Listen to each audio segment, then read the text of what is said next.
Nous sommes de retour pour la troisième et dernière partie de notre émission. Mes trois invités sont restés avec moi.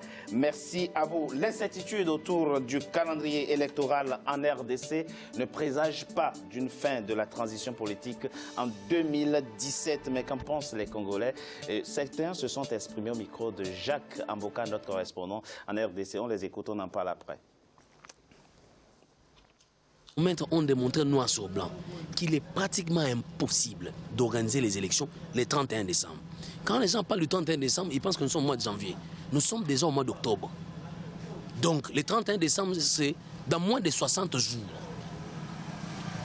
Je crois que s'il faut, comme on dit que le dialogue est permanent, s'il faudrait que les politiques se mettent autour d'une table pour parler. Parce qu'aujourd'hui, nous sommes prisonniers de la majorité et de l'opposition. Ok, tel que prévoit l'accord de la Saint-Sylvestre au 31 décembre, s'il n'y a pas élection et s'il y aurait encore une autre transition, ce que nous demanderons, nous, la population, c'est une transition sans M. le Président Kabila. Parce que c'est lui qui est la base de la crise. Il n'a pas organisé les élections. Il a fait 11 ans au pouvoir. Pendant ces 2 mandats, il avait organisé les élections. Et parce que maintenant, il est fin mandat, il ne peut plus encore se représenter. Il ne veut pas organiser les élections. Alors, 31 décembre, s'il n'y a pas des élections et qu'il y ait une autre transition, là, on peut organiser la transition, mais avec une représentation de la société civile. Ils sont nombreux dans la société civile. Donc, nous exigeons seulement le départ de M. Kabila parce qu'il n'a pas organisé. L'histoire de notre pays a été ponctué des conciliabules, des accords, des arrangements. Moi, je pense qu'en tant que Congolais, nous ne pouvons pas souhaiter le chaos à notre nation.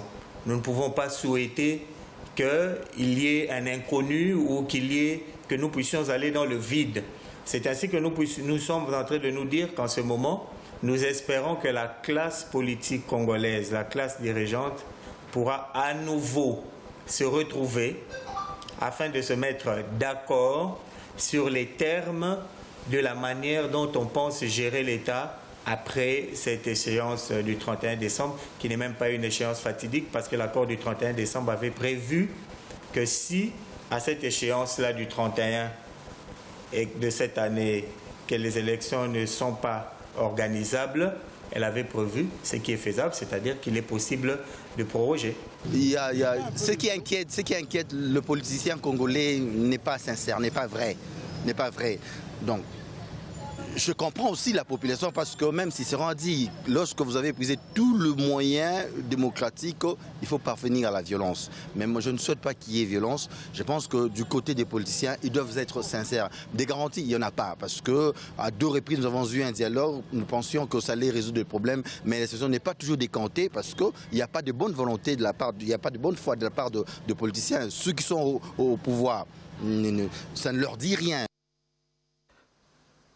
Francis Kalombo, les Congolais que nous venons de suivre, ils sont certes lassés, mais ils ont un point commun, c'est l'appel au consensus, au dialogue, à l'entente et non à la violence. Oui, le consensus, vous savez, le consensus a été trouvé, où tout le monde s'est retrouvé. Sauf que le président de la République, ne voulant pas partir, n'a pas voulu appliquer cet accord de Saint-Sylvestre parce que ça lui donnait une seule année et après il partait. S'il était de bonne foi, s'il voulait réellement, il aimait vraiment le Congo, s'il aimait les Congolais qui souffrent aujourd'hui. Aujourd'hui, la majorité présidentielle et les présidents de la République sont incapables même de ramasser des immondices. La capitale pue, il n'y a même plus de route. Ils veulent rester pour faire quoi? Continuer à torturer les Congolais lorsqu'on leur vole même les passeports, même l'argent, même les paix qu'ils ont. Vous savez qu'on a imposé aujourd'hui les bulletins scolaires à tous les niveaux des élèves, parce qu'il y a un individu qui doit amasser l'argent. Donc moi je pense à la que... question et on prend, de la oui, 31 décembre. mais on prend, vous prouvez qu'il n'y a pas la volonté de partir. Oui. Lambert Mende a justifié des millions de dollars qu'il a demandé au Trésor public pour payer des lobbies aux États-Unis. Ça, c'est quelqu'un qui veut vraiment partir. S'il veut faire ça. Non, moi, je crois qu'aujourd'hui, c'est démonter le peuple en a marre. Là, il y a une seule personne qui bloque. Si aujourd'hui, Joseph Kabila demandait aux Congolais, voilà, moi, je pars, organisez-vous, les gens vont bien s'organiser. Ce qui bloque aujourd'hui, c'est une personne qui ne veut pas partir. Et ce qui fait mal aujourd'hui, non seulement il ne veut pas partir, mais il ne veut pas partir pour ne rien faire pour les Congolais. Si au moins les Congolais mangeaient à la fin, si au moins les Congolais ils mangeaient bien, tout était bien, les gens allaient dire, bon, il peut rester. Mais aujourd'hui, les gens en ont marre parce qu'il y a des grèves partout, précarisées, et ça va continuer. À qui la faute, puisqu'il a la majorité au Parlement, il a tout le moyen, tous les instruments, l'armée, la police, rien, même les militaires dont ils vantent là. Les carburants pour aller faire la guerre, ils prennent la MONUSCO. Les hélicoptères, c'est la MONUSCO. Quand on leur demande de partir. Okay, on laisse Maître répondre. Maître Mangelo, on ne va pas refaire l'histoire, il y a quand même un aspect de la question. J'ai lu, vous avez la sympathie de me donner votre cas, vous êtes politologue, vous êtes philosophe aussi, et donc vous êtes un intellectuel africain. Il y a un aspect qu'il faut aborder très rapidement et on n'en parlera plus. Qu'est-ce que ça fait à l'intellectuel que vous êtes? Excusez-moi de dire que le grand pays producteur du coltan, du cuivre, du diamant n'a pas les sous, n'a pas eu pendant 5 ans les sous qu'il faut pour organiser des élections. Est-ce que vous le dites avec fierté? Non, je ne peux pas le dire avec fierté, dans la mesure où, au jour d'aujourd'hui, les circuits financiers est connu, l'argent échappe à la République depuis des années et des années. Et ce n'est pas pour rien que le chef d'État a érigé, a institué un conseil spécial contre la corruption, parce qu'effectivement, ça va comme personne. Oui, mais attendez. Non, s'il vous plaît, laissez mettre finir. Oui. Donc, des situations objectives expliquent, des raisons objectives expliquent les situations. Vous avez deux volets, au fait, dans la situation, au fait, des pillages de la République. Il y a à la fois beaucoup de Congolais, y compris en politique, il les connaît, ce sont ses amis, anciens, nouveaux. Il en connaît plein, il essaie lui-même de quoi il s'agit. On n'arrive pas à aller. Oui, mais non. Vous avez des amis qui ont pillé la République et vous le savez. Alors, on ne va pas revenir là-dessus, c'est très compliqué. Il y a à la fois les coltans, les cuivres et tout ça. Bon, bref, partons de là. Vous avez aussi un circuit extérieur, d'ailleurs, qui est le plus puissant, parce que, souvenez-vous qu'il y avait eu pendant très longtemps, enfin, à un moment donné, la loi Dodd-Frank aux États-Unis pour la traçabilité des matières premières qui venaient du sang. Mais malheureusement, on trouve qu'effectivement, tous les portables qu'on a en main viennent, pour l'essentiel, les coltans viennent de la RDC, et ce n'est pas la RDC qui en profite, de circuits internationaux. Donc il y a quelque chose, on saigne la RDC depuis des années. C'est vrai que beaucoup d'argent échappe à la République, notamment les rapports de M. Luzo le dit que nous passons de 15 à 20 milliards par an et tout ça. Donc ça, c'est la volonté du chef d'État de démontrer effectivement il se passe des choses. Bon, ayant dit ça, ben oui, mais ça c'est autre chose. C'est-à-dire qu'on ne doit pas mélanger. La difficulté, c'est que vous alignez comme ça un chapelet de tout. C'est-à-dire, vous allez parler du marché, des immondices et de tous les restes. Non, à un moment donné, on doit se recentrer pour arriver à l'essentiel. Aussi construire le débat. Et quand je viens d'écouter la population qui parlait, elle dit quoi? On a besoin d'un consensus. Parce que, après tout, Francis Kalombo est à l'étranger, tous les leaders de l'opposition quasi salafiste aujourd'hui sont à l'étranger, en train de pouvoir jeter des occasions et des fatwas sur la République, en poussant les gens à la fracture définitive, mais pendant ce temps-là, eux ne sont pas concernés. C'est pas bien, parce qu'on entend les gens dire ici que non, il faut qu'on aille au consensus, bien qu'il y ait des problèmes. Que vous allez à un moment donné, mais on était au consensus au 31 décembre.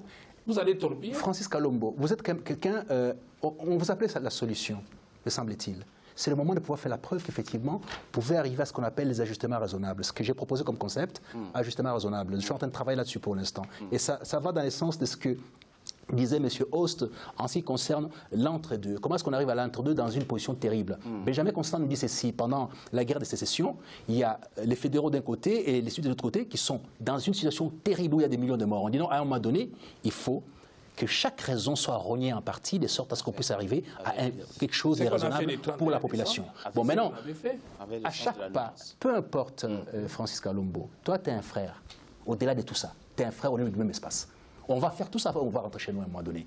À un moment donné, on va nous poser des questions, qu'est-ce qu'on a fait pour que Kamouina Sabo continue, qu'on ait autant de morts, et ça continue de cette façon-là. À un moment donné, on est responsable. Absolument. Nous avons la parole publique, vous et moi. Nous avons la parole publique. On ne doit pas prendre ça à la légère. À un moment donné, on peut faire l'esbrouf et tout ce qu'on veut. Voilà pourquoi, et vous et moi, c'est pour ça que je vous dis que non, ne prenez pas l'axe salafiste, c'est pas intéressant. Ça ne vous convient pas. Ne suivez pas ces vents-là. Vous suivez les mauvais vents. C'est pas les bons vents. Je suis ouvert à vous écouter. Je suis ouvert à vous écouter. Essayez d'avoir un minimum d'ouverture à écouter les autres. Ne croyez pas que vous détenez la vérité absolue. Non, personne ne détient. Moi, je dis ceci. Au niveau de la majorité comme de l'opposition, effectivement, il y a des positions qui peuvent être tranchées. Mais pour l'intérêt majeur de la République, dans l'esprit de ce que nous dit Socrate en disant raison, vertu, bonheur, parce que la raison, il faut l'atteindre absolument, il faut que les gens vertueux soient en mesure de porter cette raison-là pour pouvoir donner le bonheur à la population. Or, vous écartez la vertu, vous vous cantonnez sur la raison et vous oubliez le bonheur de la population. Quand vous poussez la population à la déflagration, c'est pour quel intérêt? C'est ça. C'est-à-dire qu'à un moment donné, je n'ai pas dit que vous avez tort, vous, mais simplement ramenez votre raison. Maître Mangelot, oui. Vous appelez aussi vent certains de vos compatriotes qui soupçonnent effectivement chez le président l'intention de convoquer éventuellement un référendum après le 31 décembre pour un changement de constitution. Ce n'est pas un projet du tout de la majorité. Mais je ne vois pas dans quel contexte. C'est-à-dire qu'au jour d'aujourd'hui, sincèrement, par rapport à la constitution telle qu'elle nous est livrée ici, on a un constitutionnel à côté de nous. Tout à fait. Et c'est lui qui aura le sillonneur de... Nous sommes dans une difficulté. Ça peut changer demain. Mais non, mais écoutez, des prétentions ou des présomptions de cette nature-là, et de manière absolue, ça pose un problème dans votre approche, Francis Kalombo. Ça pose un problème. Professeur, oui. Vous avez le Bon. dernier mot. Je vais dire un truc très important. S'il vous plaît. Au Congo, il n'y a pas d'opposants.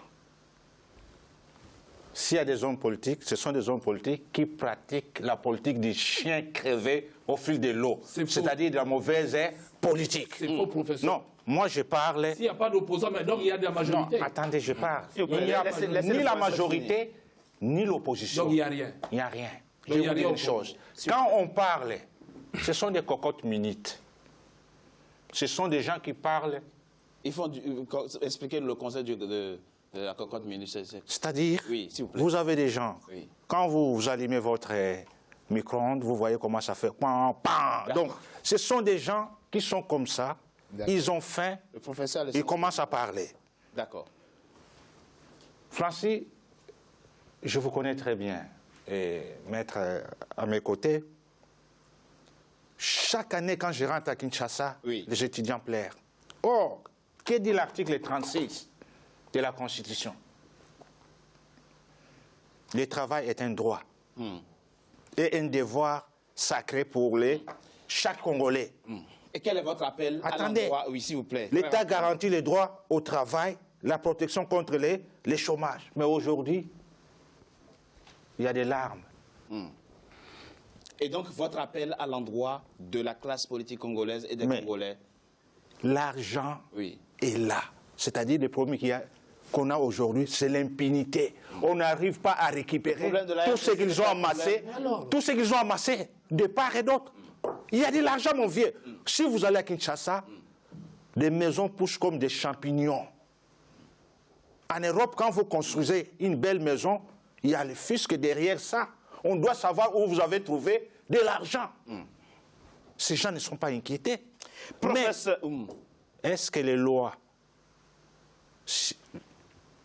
Monsieur Francis, je le voyais à l'Assemblée nationale. Oui, il n'y est plus. Il n'est plus là. Oui. Si je dis le contraire, il peut me contredire. Aucune loi, je dis bien aucune loi, votée au niveau de l'Assemblée nationale. Aujourd'hui, on peut dire que cette loi est appliquée sur le plan national. Il n'y en a pas. En tout cas, professeur Alphonse Makengo Nkutu, je vous remercie d'avoir participé à ce débat sur la RDC, sur l'impasse politique que traverse votre pays, la RDC. Maître Malongo, merci à vous. Majolo, pardon.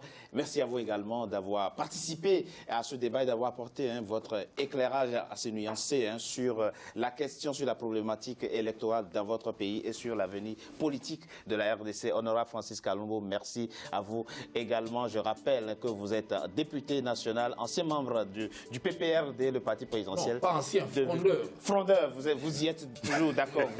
Vous êtes frondeur, on a vu la fronde dans cette émission. En tout cas, merci à vous trois d'avoir participé à ce débat. Mesdames et messieurs, c'est la fin de Politicien, votre rendez-vous politique.